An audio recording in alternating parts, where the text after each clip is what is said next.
சாலையில் ஏற்பட்ட திடீர் பள்ளம், பூமி உள்வாங்கியதால் தாய்லாந்தில் பரபரப்பு.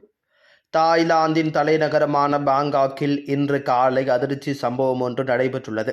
வஜிரா மருத்துவமனை முன்பாக திடீரென மாபெரும் பள்ளம் உருவாகி சாலையின் ஒரு பகுதி முற்றிலும் இடிந்து விழுந்திருக்கின்றது. தகவல்களின்படி அந்த சாலையில் சென்ற 3 வாகனங்கள் நேரடியாக பள்ளத்தில் சிக்கியிருக்கின்றன.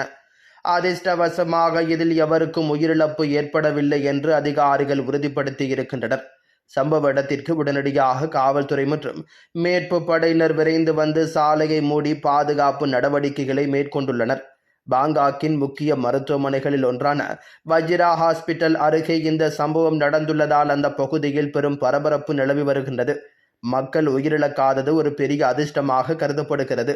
தற்பொழுது அந்த பகுதி பொதுமக்கள் பயன்பாட்டுக்கு தற்காலிகமாக மூடப்பட்டு சாலையை மீண்டும் பழுதுபார்க்கும் பணிகள் தீவிரமாக நடைபெற்று வருகின்றன.